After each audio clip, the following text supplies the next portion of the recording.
Сәлеметсіздер, бұл сабақта өткендегі грамматиканы ары қарап жалғастырамыз. Енді speakingнен бастайық. Whose is it? Бұл кімдікі дейді. Бұл кімдікі? Қазір сөйлесеміз, заттардың аты, ал енді сөйлесейік. Мен айтамын, мысал үшін, whose is it деп айтамын. Сіз мына суреттерге қарап, I think, менің ойымша, it is J.K. Rowling's pen деп айтасыз. Менің ойымша бұл Rowling'дің ручкасы деп. Мысалы үшін, whose is it деп мынаны айтсам, сіз айтасыз, I think it is, кез келген біреуді таңдайық, Will Smith's bag. Мысалы үшін, менің ойымша бұл Will Smith'тің сөмкесі деген сияқты. Мен барлығын сұрап шығамын, және кідірген кезде сіз сөйлеп жауап бересіз. Whose is it? Whose is it?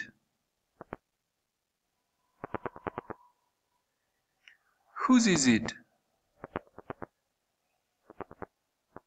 Whose is it? Whose is it? Жақсы. Енді сөздік дейді. Vocabulary, family. Семья, жанұя. Vocabulary bank the family. Жанұя жайында білейік. Ал енді, look at the two family trees. Number the people in relation to Robert дейді. Кәне Робертті іздейік бірінші. Міне мынау Роберт. Міне Роберт. Осы Робертке қарап, мына сөздерді номерлерін жазамыз. 1, 2, 3, 4, 5 деп. Тең дегеніміз means married to. Тең дегеніміз үйленген дейді.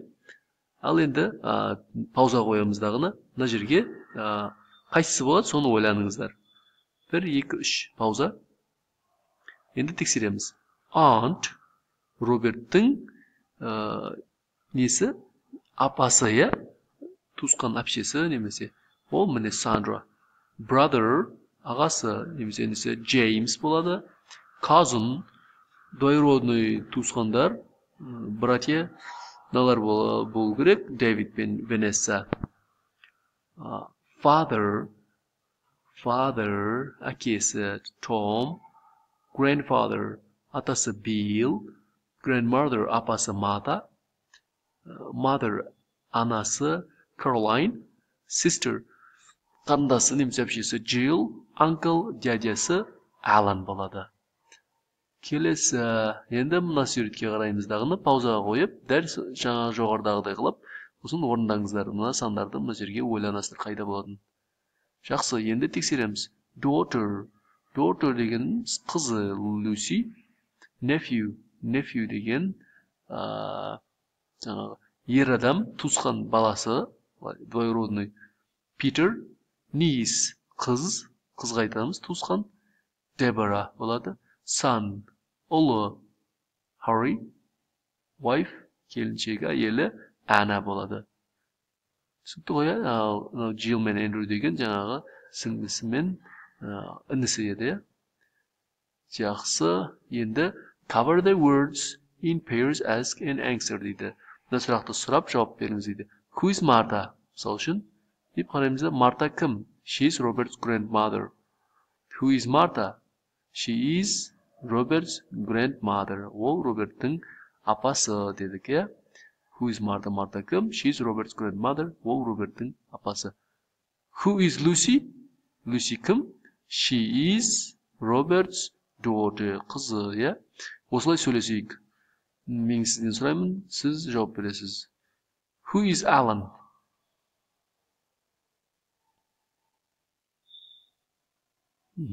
Жауабы, he is Robert's uncle болу керек еді. Who is Jill? She is Robert's sister болу керек еді. Келесі, who are David and Vanessa? They are, көпше сұрадым ғой, екеуін көпше айтасыз. They are Robert's cousins. Туысқан інілері, әпкелері, жиен нағашылары деген сияқты. Who is Tom? He is Robert's father. Who is Deborah? She is Robert's niece болады. Жақсы.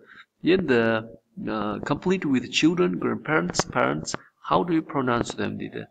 Ал енді қалай айтасың дейді. Енді айттық біз. Бұл сөздерді мына жерге толықтырып қойыңыз. Пауза қойып орындаймыз. Жақсы, енді тексереміз. My father and my mother. Менің әкем мен анам. My parents, ата-анам. My grandfather and my grandmother. Менің атам бен апам. My grandparents. Менің родители, жаңағы ата-анасының әке-шешесі. Келесі, my son and my daughter. Менің балам және қызым, ұлым мен қызым. My children болады. Жақсы, children, балаларым. Менің балам мен қызым, менің балаларым. My wife's mother. Менің әйелімнің анасы.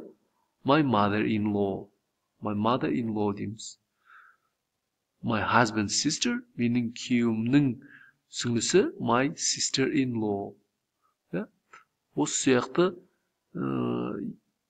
ене немесе басқа сондайлардың барлығы my mother-in-law деп кете береді. My husband's sister, my husband's, my wife's sister деген барлығы қыстырмайды. Барлығын sister-in-law, father-in-law, mother-in-law, brother-in-law дей береміз барлығын. Түсінікті ғой, Рахмет. Түсінікті болса, енді айтылым. How many brothers and sisters do you have?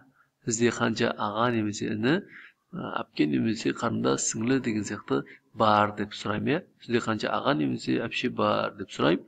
Сіз жауап бересіз. Мен кідірген кезде сіз жауап бересіз. How many brothers and sisters do you have? How many cousins do you have? How many aunts and uncles do you have? How many grandparents do you have? How many children do you have? How many nieces and nephews do you have? Жақсы. Енді pronunciation дейді, произношение, consonant sounds. Consonant sounds дегеніміз дауыссыз дыбыстар. B, bag, th, thumb, B оқылмайды. The, mother, M, monkey, N, nose, H, house, H, house. Practice saying the sentences. Söylemleri айтайық. What's your brother's job? I think my cousin is 33. They live with their father. My mother's name is Mary. Do you know my nephew Nick? Her husband's a hairdresser. Енді айтылым сөйлесеміз. Who деген кім? Who is Luciano? Или who is Жандос? How old? Ол нешеде? How old is he? Is she? Немесе келесі what? Не? What does he do? Немесе what do you do? Сен не істейсің? Немесе ол не істейді?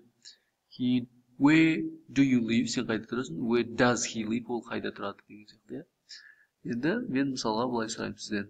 Сіз пауза қойып 5 адамды ойлайсыз қазір. Туысқан, ер болсын, қыз болсын, Енді мен сізден сұраймын, сіз сол ойыңыздағын жауап бересіз. Мен ол кім деп сұрағанда, сіз ойыңыздағы біреуді ойлап, соны тура жауап бере бересіз. Who is he? Енді сіз былай жауап бересіз. He's my nephew. Ол менің жаңа двоюродный інім. My sister's son. Менің сіңлімнің немесе әпкемнің баласы деген сияқты. Who is he деймін. Мен ол кім деймін. Сіз мысалға өзіңіздің ініңіз болса, he's my brother. Немесе жаңағы дядя немесе тетя болатын болса, who is he десем, сіз he's my uncle, my father's brother. Who is she деймін. She's my aunt, my mother's sister деген сияқты. Дұрыс па? Осылай сөйлесіп көріңіз. Мен who is he деп сұрайын, сіз жауап бересіз. Who is he?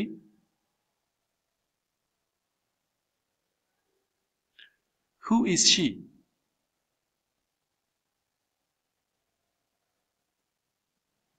How old is she? Where does she live?